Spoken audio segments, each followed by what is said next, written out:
with due respect, box office performances in the last few years notwithstanding, what exactly are the people asking of Akshay Kumar? If a producer is going to sign an Akshay Kumar, he's going because he expects a certain return, If that return needs to be adjusted, then that becomes Akshay Kumar and the producer's prerogative. See, my point is, what is this? What is the solution? What is the solution that people are proposing? How does he continue to remain a bankable star for producers when he is delivering so-called flops? Correct. It's more than a valid argument to hold.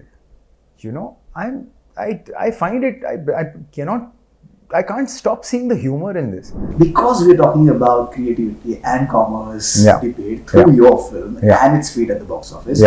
What is your reading of the scenario currently for Akshay Kumar, the superstar? He was intense in Sarfira, very impressive at that one, the kind of role that Akshay has not played before. And now this one.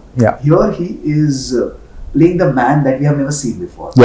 Right from his physicality to the way in which he executes his lines and punches as far as humor goes. And yet people say that he has not delivered. Akshay Kumar is delivering back-to-back flop films. Correct. What's your reading of it? On a larger level, first of all,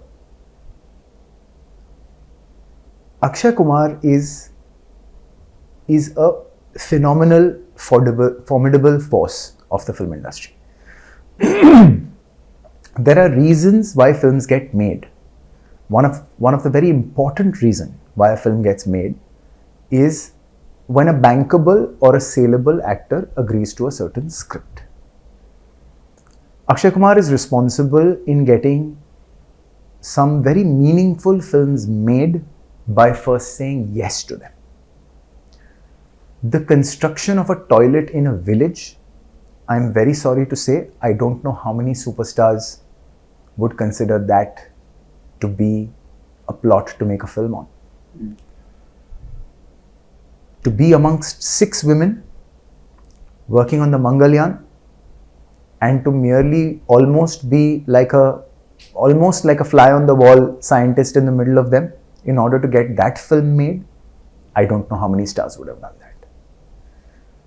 To take up a film about sanitary hygiene for women and to display that story on screen, I don't know how many stars would have done that. With due respect, box office performances in the last few years notwithstanding, what exactly are the people asking of Akshay Kumar? Now let me elaborate a bit. We're artists. Some of us are filmmakers, some of us are actors. We can all be affected or swayed by the idea of doing a lot more. That is a creative instinct in us. Mudassar comedy बड़ी अच्छी करता है. Film industry का एक तरीका होता है. They'll end up demanding comedies of you. Maybe there are great love stories in Mudassar.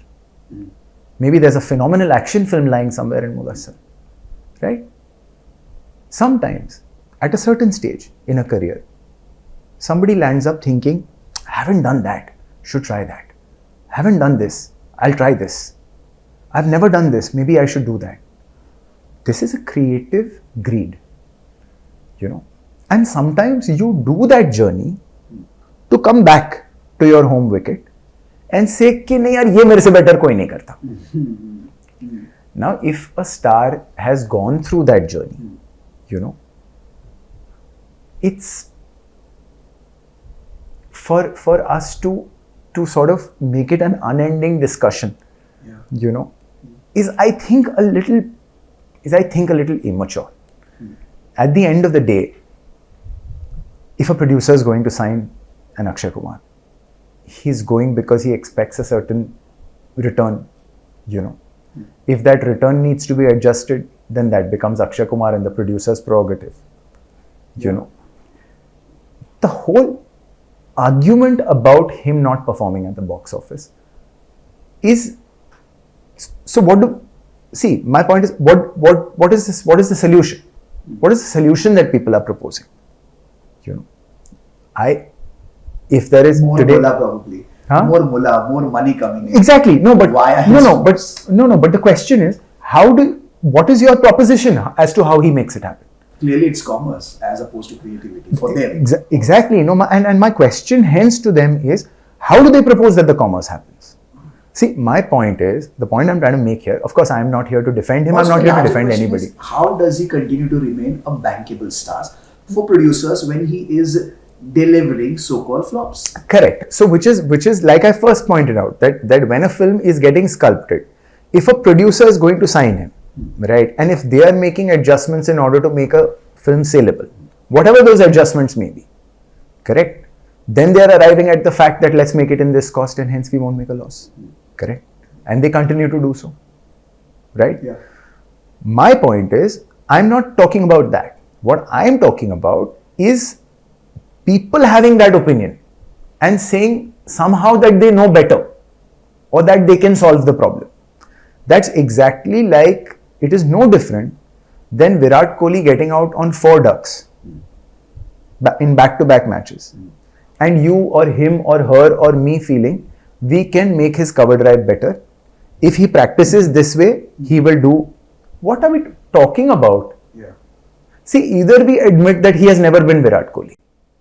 Either we say that Virat Kohli is not a talent only. And I don't mean to be picking on Virat. What I'm trying to say is just an analogy. A general example, right? So either we say that the person to begin with was not talented. Can we say that? Can his fiercest critic say that? A fiercest critic can say Virat Kohli should change his stance probably, or probably take help from a coach, a mentor probably. My argument is not that. My argument is to the person who says Virat Kohli is finished. I was talking to one of the distributors and he's of the opinion that no matter what the film is doing and how it is doing at the box office, because he's a huge star and he's bankable, because if I have to convey a certain message in a certain way, he reaches the larger masses instantly. And that is the reason alone, and the fate of the film eventually is decided by the content of the film. By that virtue, they want to have Akshay Kumar still in their films. Is that a valid argument to hold? It's more than a valid argument to hold. I find it, I can't stop seeing the humor in this. For 5 years, we were told Khan Sahib is done. For 5 years. Across so many films. Some of which involved some revered filmmakers. Imtiaz Bhai, Rai Saab.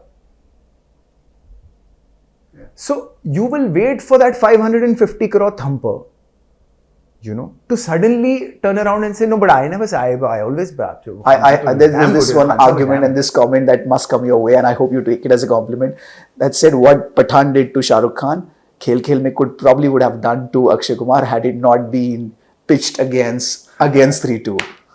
Well, I take both your compliment and your opinion in the same stride. But like I first told you, this is not so much an argument of the release date, and I really genuinely feel that our outing in the cinemas is not while I'm extremely flattered that by way of making it a release date conversation, you sort of add more weightage to the fact that it is a good film. So I accept that with all humility, but I also in the meantime feel that there are so many learnings that I took back also from Khel Khel. See, I will be stupid to say that मेरी release date गलत हो गई वरना मैं तो super hit film पे बैठा था. It's stupid. I don't think like that. I have to analyze and understand where the sentiment of the Indian ticket buyer is. Today we are a 140 crore strong country, right? Which is collectively the population of 14-15 healthily populated countries. Can you imagine the number of dynamics across mindsets in this country? Now we are in a zone where about 80% of our ticket buying audience has landed up getting into the 15 to 30 age bracket. For them, identification within a plot is important. For them, the film being relevant amongst their friends to book a ticket for on an opening weekend is important. for them how meme worthy a certain joke is. Correct. Or how let's just say I'm looking for the correct adjective, but let's just say how hot a particular song is important. Who are we? Who am I to discard all this and say, I made a damn good film, yeah. If my release date was correct, I would have got it right. No. There are so many things that I can also take back and say that all of these things understood, I will come back at you much harder. I will come back at you much bigger, inshallah. And not with a feeling of any ill will, but with a feeling of absolute regard to what you want to watch. So those are also the arguments that are the need of the hour. Whereas I feel that we've made a fine film in terms of the understanding of human perspective of relationships. I have been able to touch upon the fact that we are all flawed and that we can all be loved in spite of being flawed. Let's be honest for a second. We all deserve second chance. We all deserve second chances. Let's be honest and actually discuss that the fact that the very points that I'm raising may not be very relevant to an 18-year-old. Maybe he or she has not seen that much life at this point in time. And if they form the bulk of the ticket buying audience, then as a filmmaker, my job is to readjust and understand, what to represent the next time. So those are factors.